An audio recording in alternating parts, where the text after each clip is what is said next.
Ладно, қазір.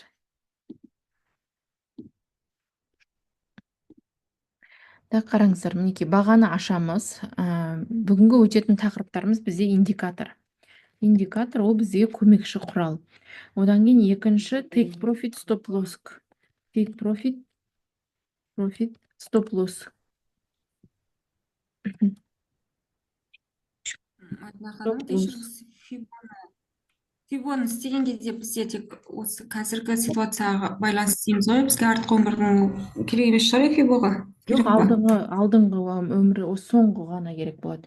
Индикатор take profit stop loss и не осы неметі поглашениеге фибо тарту тағы да өтеміз. Түсінбегендеріңіз, каждыйыңыз компьютермен кіресіздер, маған поглашение тауып, соған фибо тартасыздар. Поглашение. Сол поглашение бойынша, фибо тарту бойынша сіздер ертеңдері уже кәдімгідей сделка ашасыздар.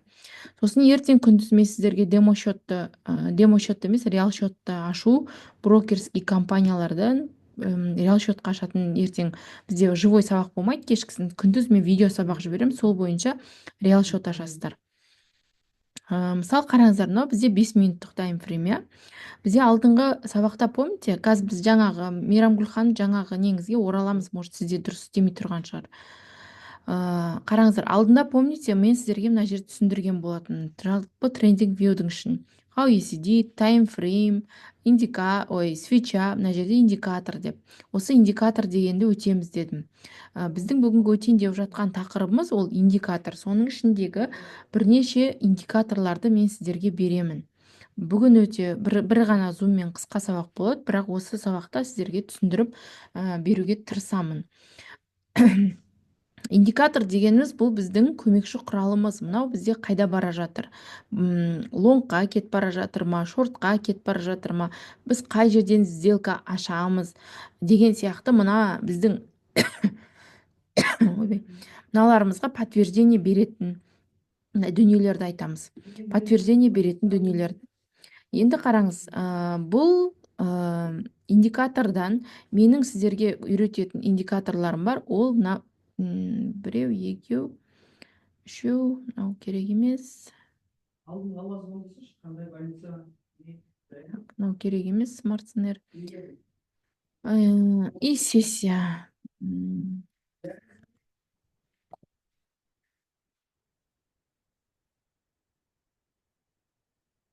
Трейдинг сессион деген осы керек бізге. Мінекей, осы индикаторларды мен сіздерге үйрететін боламын. Міне скриншоттап алсаңыздар болады, экрандарыңызды скриншоттап алыңыздар, немесе мен скриндап сіздерге жіберіп қоямын. Осы 6 индикатор бар, осы 6 индикатор туралы сіздерге түсіндіріп өтетін боламын.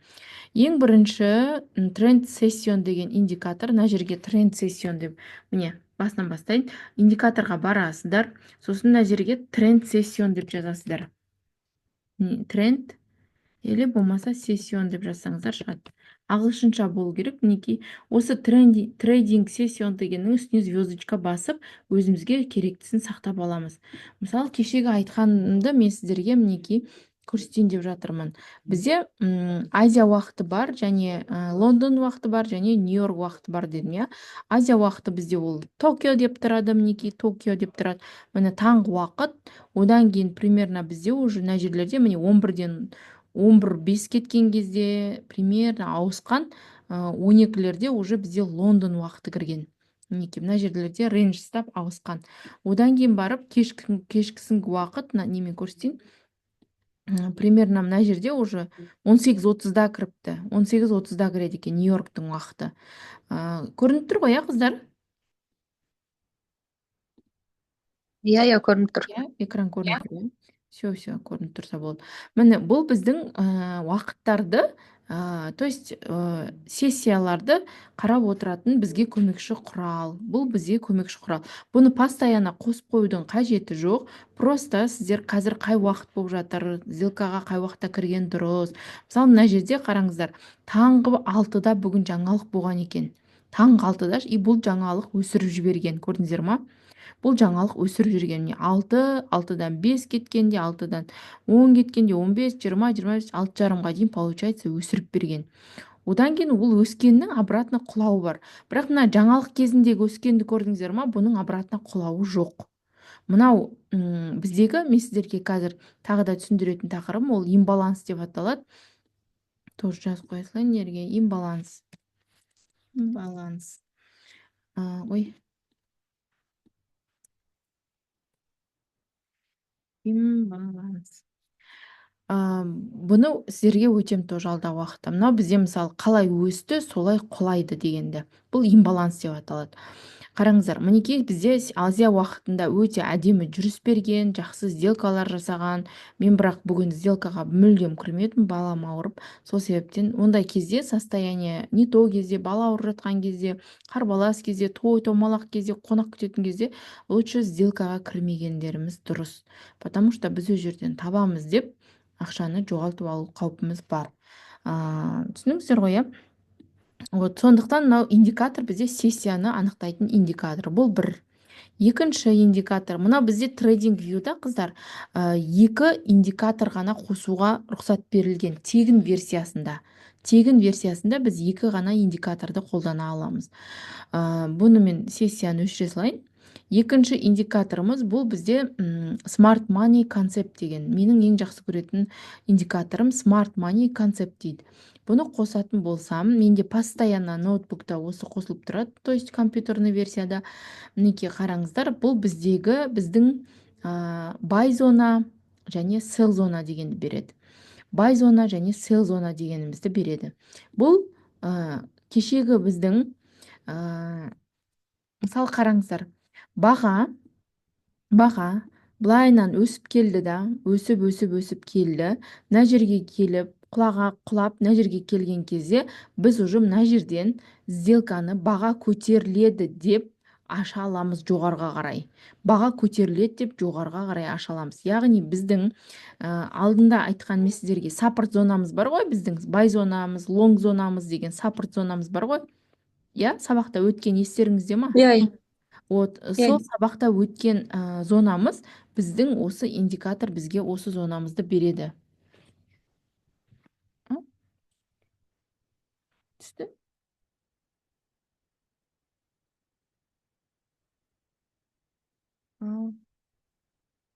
Все. постоянно қосып қойып бола ма сонда? Иә, бұл Smart Money концепт дегенді постоянно қосып қойсаңыздар болады. Бұл біздегі саппорт және резистенс зонамызды анықтап бізге беруге көмектеседі. Бірақ қараңыздар, мысалы 1 минуттыққа баратын болсаңыздар, 1 минуттықтағыны береді. Мысалы уже мен жаңа 5 минуттықта отырдым ғой.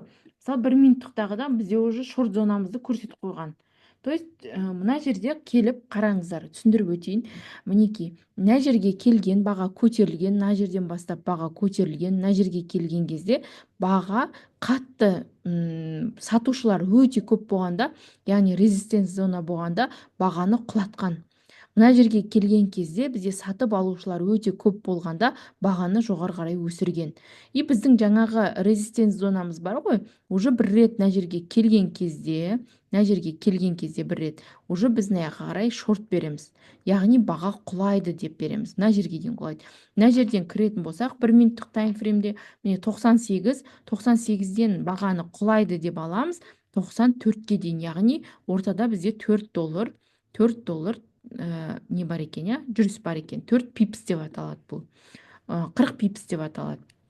Мінекей, мына жерден көтерілген баға, мына аяқтан көтерілген баға, мына жерге бір шортты беріп, қайтадан көтерілген кезде біз уже мына жерден бағаны құлайды деп аламыз. Яғни точка входамыз біздің мына жер болады. Мына жер біздің точка входамыз болады. Мына жер біздің стоп-лоскымыз болады. Стоп-лоск take profit дегенді қазір сіздерге түсіндіремін. Пока что осы Smart Money концепт индикаторын түсініп алыңыздар. Потом баға қайтадан мына жерге келеді да, қайтадан баға көтеріледі. Сөйтіп қайтадан негізі құлау керек. Но бір кездерде ол күш алып бұл зонанда қиып өтуі мүмкін.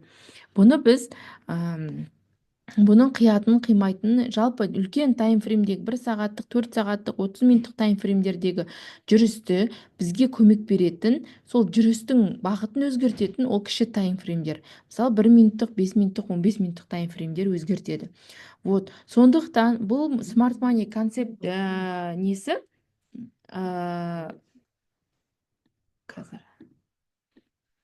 индикаторы бұл біздегі бай және сел зоналарымызды бізге табуға көмектеседі. Мына мысалы мына жерге айтамыз, бұл жерге келеміз да, сел зона деп қоямыз. Сел зона. Мынау сел зона. Мына жерге қойып аламыз да, мынау уже бай зона. Өзі көзге көрініп тұрғандай, көк бізде бай зона, қызыл бізде сел зона болып табылады. Иә, сел зонамыз болып табылады. Енді бұл бізде 1 минуттық таймфреймде. Тыныш, Мариям. Бұл бізде 1 минуттық таймфреймдердегі көрсетіліп қойған бағалар. Енді қараңыздар. 1 сағаттыққа барайық. 1 сағаттыққа барсақ та дәл осы біздегі неке бағанағы 1 минуттағы біздің сел зонамызды көрсетіп тұрған жоқ, тек бай зонаны ғана бізде көрсетіп тұр. Значит, баға дальше өсуі мүмкін деген сөз. Дальше баға өсуі мүмкін деген сөз. 30 минуттыққа барайық, не көрсетіп тұр екен? 30 минуттықта да тоже бай зонаны ғана көрсетіп тұр. 15 минуттықта тоже бай зона, 5 минуттықта тоже бай зона, мінекей бай зона, және 1 минуттықта ғана бізде сел зонаны көрсетіп тұр екен.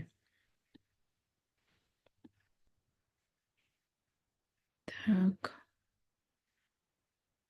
Мына жерде жаңа сел зонамызды көрсетіп тұрады ғой. Қайқиып қалды. Кейде осы дейді индикаторлар. Көрейік, қазір өшіріп қайттан қосып.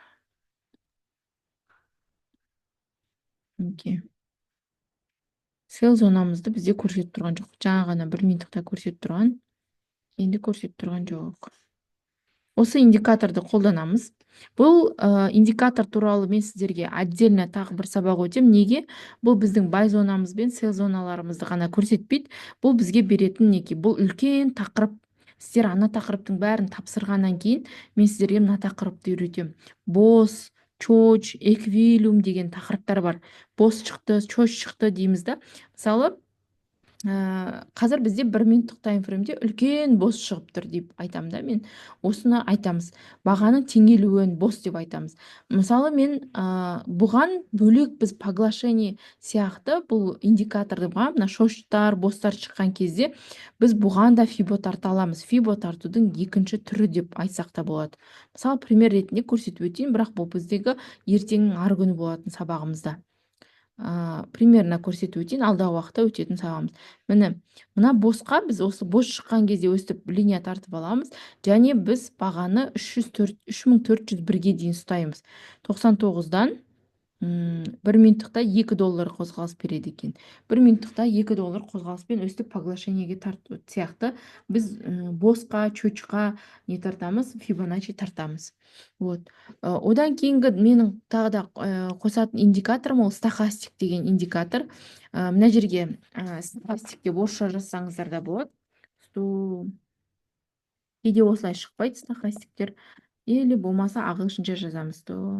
Міне, ағылшынша жазсаңыздар стохастик деп шығады. Осының жанына звездочка басып қойып аламыз. Мінекей, қойып алдық. Енді бізде стохастик шықты. Енді бұл мынау астымыздағы мынау индикатор, не көрініп тұрғандарыңыздай, мынау индикатор. Бұл индикаторды үлкенірек қылып түсіндірейін сіздерге. Бұл бізде нені береді? Бізде всегда көк, ол бізде байды береді, бай зона. Байдың жүрісін береді. Сары, мына жерде сары болып тұрған, ол бізде селді береді. Енді бұл стохастикқа қарап, біз нені анықтай аламыз? Қараңыздар. Мынау бізде 80 деген мына жерде знак бар. Мына жерде бізде 80 деген знак бар, міне. Мына жерде 50 деген сызық тұр, үзік сызықтар. Мына жерде 20 деген тұр. Енді мына жердегі біздің мына жерге келген кезде баға қазір бізде өте жоғарыда тұр, 80-де тұр. Яғни баға сарының үстінде тұрды. Жаңа көрдіңіздер ма? Қазір бұрылып жатыр, міне. Баға разворот алып құлағысы келіп жатыр деген сөз. Баға былайнан өсіп, разворот алып құлағысы келіп жатыр, міне. Мынау бізде ең үстіне барған кезде мына жерден сделканы сел деп алсақ болады. Осы индикаторға қарап. Кейбір қыздар тек қана индикатормен жұмыс жасап ақша табады. Мынау сары линия астында болған кезде, значит, біздің бағамыз өсіп жатыр деген сөз. Біздің бағамыз өсіп жатыр деген сөз. Мен төлей саламын, жан. Төлей салады, мама. Қазір қыздар, бір мен таксиға төлей салайыншы. майдың төлей салады деймін, несіне, Каспийдан. Иә, төлеп жатыр.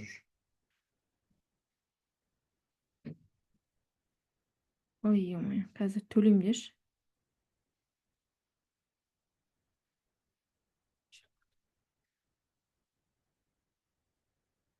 Қазір қыздар білмейді, Онда береді.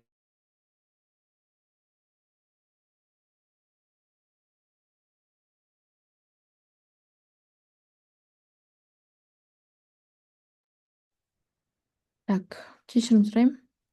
Көрініп тұр ма? Так, получается бізде, жүріп жатыр екен запись. Получается бізде баға жоғарыға келген кезде, мына жерге келген кезде біз sell деп сделка ашсақ болады. Яғни 80 деген зонадан асқан кезде. Бірақ қараймыз, мына жерде әлі бай жүріп жатыр. Мынау сияқты разворот алды. Мінекей қазір біз көріп тұрғандарыңыздай сіздермен бірге. Мынаны қараңыздар. Бізде мына жерде қараңыздаршы. Сары астына түсіп кетті, иә, жаңа разворот алды да сары астына түсті.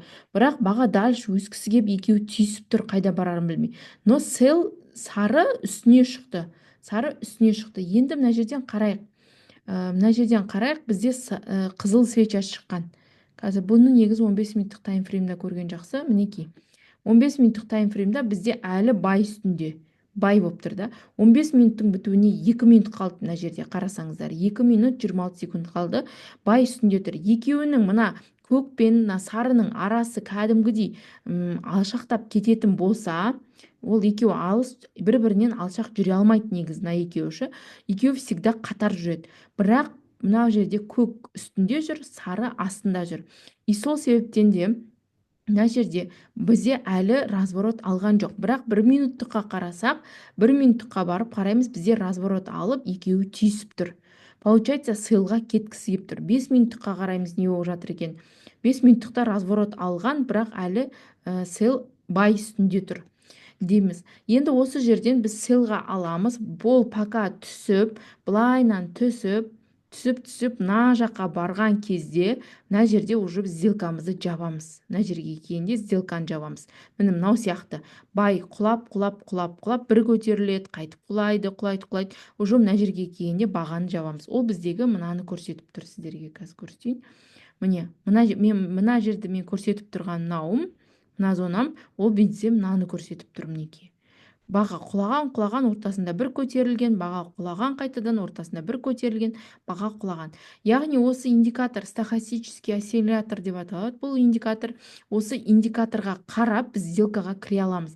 Егер мына көк сарының үстінде жүретін болса, жаңағы Мейрамгүл ханым сияқты sell деп алып алмаймыз. Өйткені ол бай кетіп бара жатыр, бай.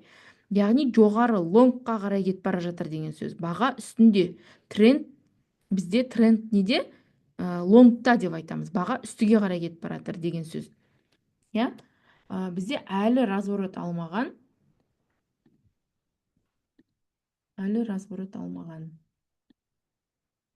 Даже біз 5 минуттықта тұрмыз ба? Қазір көрейік, 1 минуттықта разворот алып жатыр ма? 1 минуттықта алғысы келіп тұр, бірақ астындағы бай жібермей жатыр, иә? Тағы да түсіндіріп өтейін сіздерге бір рет. Получается, біздің 80 деген зонамыздан асқан кезде, біз бағытты түйіскенін қараймыз. Сары үстіне шыққан кезде ғана, қазір бізде үстіне шыққан жоқ, бір рет құлап барып, қайтадан бай үстіне шығып кетті. Сары үстіне шығып, қайтадан бүйтіп разворот алып, құлап бара жатқан кезде, именно мына жерге келген кезде, 80 деген зонаға келгенде, біз sell аламыз. Яғни шортқа позиция ашамыз. Баға былай құлауы мүмкін, былай құлауы мүмкін да. Мына жерге барып, разворот алып, қайтадан баға лонгқа беру мүмкін. Осы индикатордың өзімен ғана байға кетсе байға, шортқа кетсе шортқа ашып табыс тауып жатқан қыздар бар. Яғни ешқандай анализді қажет етпей. Бірақ бұл бір ғана индикатор біздің ештеңені шешпейді. Біз сондықтан бұл индикаторлар бізге қазіргі өзіміздің анализімізге подтверждение алу үшін көмекші құрал. мысалы подтверждение алу үшін көмекші құрал. Қараңыздар, бізде бағытта ауыстыратын доджи свечасы шыққысы келіп тұр. Балта шықты, иә, бізде. Балта не істейтін еді? Красный балта шығатын болса,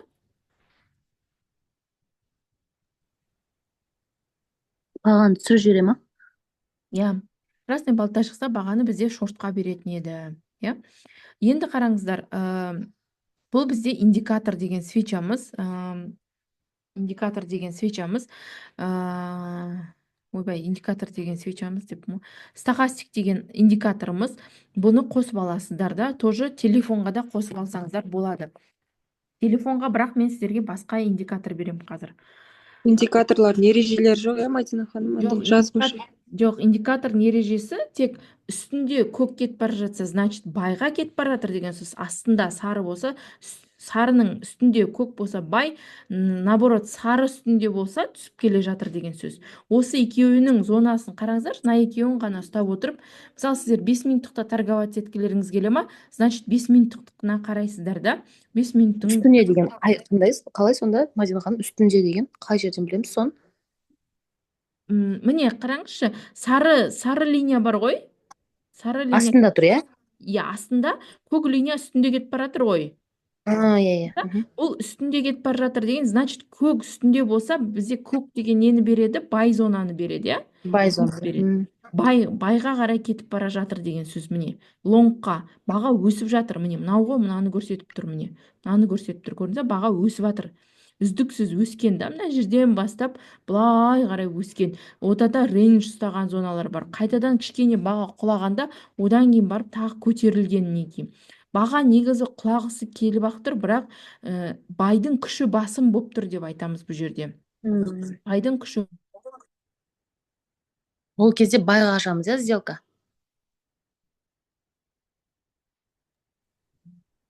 Қазір бұл жерлерде құлайды шығар бәрібір, иә?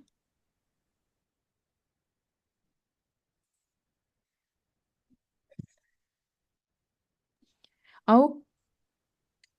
Мына көк үстінде болса, біз байға сделка ашамыз, иә? Иә, мына астында қарайсыздар, бірақ 25 деген зона тұр ғой. Осы жерден аласыздар. Мына ортаға келген кезде, 50-ге келген кезде алмайсыздар, мына жерге келген кезде. Потому что бұл мына жерден қайт кетуі де мүмкін, мынау сияқтышы. Қайт кетуі мүмкін. Баға ең астында, немесе қазір бізде үстінде мынау разворот алғысы келіп тұр да, бірақ мен сіздерге сейлға алыңыздар деп айтайын десем, бұл полностью разворот алған жоқ. Полностью разворот алып, сары үстіне шыққан жоқ. Көрдіңіздер ма? Қайта-қайта алып тұр, сары үстіне шыға алмай тұр да. Сары үстіне шыға алмай тұр. Бағана мына жерде 1 минуттықта подтверждение бізге сейл зонаны берген еді да, мына жерде. Мынауымыз бізде сейл зона болған. Қазір неғып шындықты көрсетпей тұр мынау. Кейде сөйтеді бар ғой. Жаңа мысалы сіздер бірінші ашысаған кезде мына жер қызарып тұрды ғой, бізде сейл болып тұрды, иә? Иә, бірінші нені индикатор қосқан кезіңізде. Иә, сейл болып тұрды. Мына жерде сейл болып тұр, значит, точно сейлға кетеді деп подтверждение алсаңыздар болатын еді да. Бірақ мына жерде, бізде мына жер сейл зона болған, бірақ бұны көрдіңдер ма, жарып өткен денесімен. И содан кейін мынау бізде саппорт зона емес, резистенс зона емес, саппорт зонаға айналып кетті. Көрдіңіздер ғой, иә? Мынау қызыл еді. Біз қанша минут болды сабақ бастағалы? Кәдімгідей болды, міне 40 минут, көрдіңіздер ма? 40 минутта ол өсіп кеткен баға. Мына жеріміз біздің қызыл зона еді, бірақ мынаны денесімен жарып өткен екен, сол себептен бізде мынау саппорт зонамызға айналып кетті. Яғни бай зонаға айналды. Келесіде келген кезде, мына жерге келген кезде, бізде баға қайтадан лонгқа беруі мүмкін. Міне, мынау дальше өсейін деп тұршы, қараңыздаршы. Дальше өскісі келіп мына жерде рейндж ұстап тұр. Индикаторда да тоже көрсетіп тұр. Енді түсініңіздер ғой, иә, жалпы стахастик туралы, иә? Или түсініксіз ба? Сұрақ бар ма?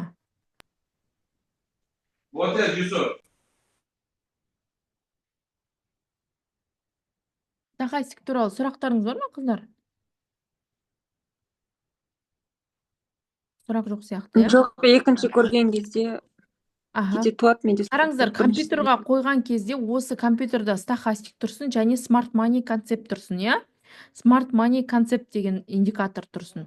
Одан кейін бізде арасында қосатын тренд анықтайтын. Мен сіздерге помните, бізде бағаның өсетіні аптренд деген бар дедім, я, былай қарай. Потом даунтренд деген бар дедім. Яғни sell тренд шортта немесе тренд лонгта деп біз нені анықтайтын едік, я? Помните? Потом рейндж бар еді. Консолидация бар еді, иә? Осы үшеуін мен сіздерге анықтауға көмектесетін мына индикатор бар бізде. Ол супер тренд деп аталады, мінекей. Ой, мынаны көрсету үшін подписка жаса деп тұр да, мен біреуін өшіре тұрайын, иә, мынаны өшіре тұрайын. Мінекей, супер тренд дегенді қосып аламыз. Қосайық. Енді қараңыздар. Міне бізде қазір сіздерге оп-оңай. Негізі мен сіздерге осыны сызып үйреніңіздер дедім.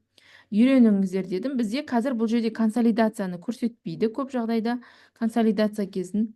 Енді қараңыздар. Міне, бізде трендті өзі анықтап беріп тұр. Тренд бізде лонгта, мысалы, мына жерде кішкене консолидация ұстаған, кішкене шорт болған. Қазір лонгта. Біз мынау тренд лонгта болған кезде біз шортқа қарай позиция ашпаймыз.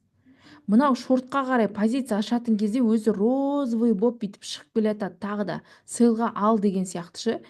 Бағанағы индикаторымыз бар, стахастигіміз бар, мынауымыз бар, бай зонамыз бар, мынаяқтан белгілеп алатындарымыз бар, иә. Соның бәрін қосқан кезде бізден жақсы анализ шығады негізі. Мысалы, бір сағаттыққа барайын. И мен мына жерден қазір сіздерге тренд бойынша анықтап берейін. Міне бізде бір сағат бойы, получается, 15 минуттықта, 15 минутқа барып, 15 минут, бізде қаншама 15 минут бойы баға өсіп келе жатыр. Значит, тренд әлі лонгта, әлі баға дальше өсет деген сөз. Но мына жерден қызарып, ақырындап, мына жерден үзік пайда болса, значит, бізде баға ауысады деген сөз. Қараңыздаршы, мына жерде үзік пайда болған. Міне үзік, мына жақта да үзік пайда болады, міне. Міне үзік пайда болады. Егер сіздер осы үзікті байқасаңыздар, онда тренд жасыл еді, қайтадан шортқа береді деген мағынаны білуіміз керек. Бір қарай салатын дүние да бұл. Бір қарай салатын дүние. То есть подтверждениеге бір сигнал, бір дүние. Бұл супер тренд деп аталады. Бұның ешқандай тоқитыны жоқ. Қазір бізде тренд бойынша біз байға кетіп баратырмыз. Яғни ап тренд бізде. Былайынан сызатын едік қой, мен сіздерге алдында айттым ғой, сызыңыздаршы дедім, иә. Осылай сызатын едік та. Міне былайынан сызатын едік. Яғни бізде тренд неде? Лонгта екен. Мына жерге дейін берген. Мына жерде неге красный берген? Лонг берген. Даже мына жағымызда да біз лонг деп алсақ болады. Мынаумен былай алсақ болады. Бізде бүгін даже өскен екен баға ше. Страшный өскен. Мінекей, баға бізде былайынан өскен. Көрдіңіздер ма? Значит, бізде жоқ деген сөз. Міне, бүгінгі күн бойы бізде баға өскен. Кеше мына жерде кішкене шортты берген екен. Консолидация кезі мынандай түзу болады екен. Көрдіңіздер ғой, түзу. Осыны да бір көре саласыздар. Потом бізде не бар? Бұл супер тренд деп аталатын индикатор. Бұны өшіре салайын қазір. Супер трендті. Кстати, мына жерде мысалы Smart Money ма, осының үстіне басасыздар. Кейбірінде мына жағында тұрады өшіру үшін. Удалить деген кнопканы білмей жатсаңыздар, мінекей үстіне барсаңыздар, ақырын жазудың үстіне барсаңыздар, мына жерде ящиктің суреті шығады. Осы ящиктің суретін басып өшіріп тастайсыздар. Дальше келесі индикаторымыз, ол бізде трансессион, стахастик, мынау WMA-ді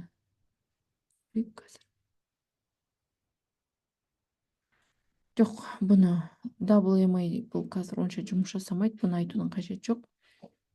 Келесі біздегі ол VWAP авто. VWAP дегеніміз тоже мінекей. VWAP тренд деп аталады. Бұл бізде бүгінгі күнді ғана белгілеп береді. Міне бүгінгі күн қай жерден басталды, міне жерден басталды. Міне осыны ғана белгілеп береді. VWAP-тың үстіне барып, мына жерден ақыры настройкасына баратын болсаңыздар, былай шығып тұрады. И осы настройкасында стиль дегенге барасыздар да. Қазір бір минут.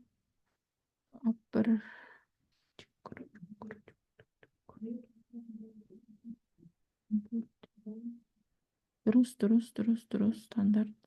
Дұрыс. Окей. Дұрыс екен бәрі. Осы настройкада тұра береді екен. Енді қараңыздар. Бұл қалай? Бұл бізде тоже трендтің лонгтап екенін көрсетіп тұр. Мынау астыға қарай мына көк линиямыз бар ғой, біздің ортадағы көк линиямыз. Осы көк линиямызды жақындатып көрсетейінші сіздерге қазір. Бағаны ашып. Мына көк линиямызды біздің бүйтіп келіп, мына жақтан құлап келіп, баға мына жерден бізде мына көк линиямызды қиятын болса денесімен, значит біз бағытты шортқа ауыстырамыз. Яғни сделканы шортқа қарай аламыз. Мынау сияқты денесімен бөліп өтетін болса, біз шортқа қарай ұстай аламыз. Одан кейін бірақ қараңыздар, бұл ложный болған, қысқа ғана бізге түсіп бергенде, бірақ бүгінгі біздің трендіміз, вообще тренд бүгін лонгта. И сол себепті бізде лонгты берген. Менің қызым тұрды.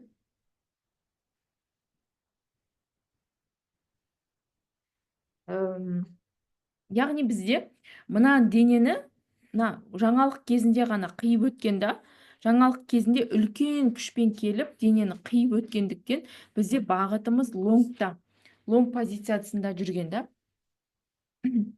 Так.